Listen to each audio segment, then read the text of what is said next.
रीता जी, एक राजनीति का दौर था। स्वतंत्रता से पहले एक आज़ादी की लड़ाई के लिए लड़ते थे और आज़ादी के बाद सेवा का माध्यम थी राजनीति। ईमानदारी, शुचिता, स्वच्छता, ये सब एक राजनीति के हिस्से होते थे। लेकिन आज राजनीति का स्तर लगता है गिरता जा रहा है। क्रिमिनलाइजेशन ऑफ पॉलिटिक्स हो रहा है, पैसे का लेन देन हो रहा है, स्वार्थों के लिए दल बदल भी हो रहा है। तो ऐसे में आपको किस तरह की राजनीति का भविष्य दिखाई देता है? देखिए, प्रजातंत्र भारत में एक ही लोगों के दिमाग में भाव था कि हमें देश को आज़ाद करना है।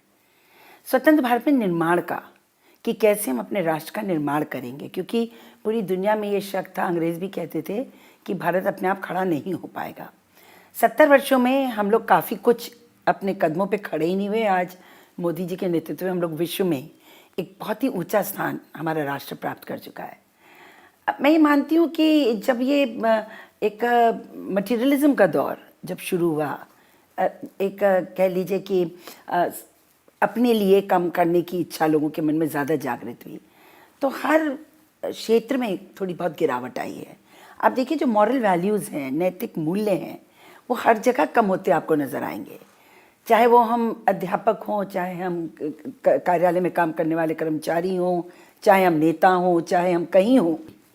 और पिताजी गए तो गांधीवादी की तरह, बस जो कपड़े थे उनके वही उनके पास थे और कुछ नहीं था। लेकिन आज कुछ ऐसा हो गया ना, व्यवसाय जैसा बन गया है। राजनीति व्यवसाय नहीं है। राजनीति एक लक्ष्य के साथ राष्ट्र के लिए काम करने का माध्यम है।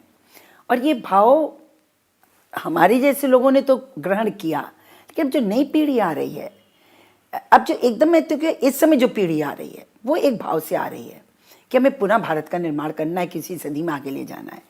बीच में अंतराल में 30 वर्षों में जातिवादी राजनीति, सांप्रदायिक भाव वाली राजनीति, कहीं ना कहीं ये मसल पावर, अपने स्वार्थों के लिए और सत्ता प्राप्ति के लिए ये इनके इन प्रकार हर तरह के हथकंडे अपनाने मनी को तैयार मसल थे। बहुत चला, मनी मसल बहुत चला, धन बल और बाहुबल। उत्तर प्रदेश की राजनीति तो विशेषकर हिंदी हार्टलैंड में थी, बिहार हो, उत्तर प्रदेश हो, यहाँ ये बहुत चला। और इसमें बहुत दुर्भाग्यपूर्ण है, क्योंकि बिहार और उत्तर प्रदेश को मिला लीजिए तो हम लोग 125-130 सांसद लाते हैं, देश की राजनीति का रुख तय करते हैं।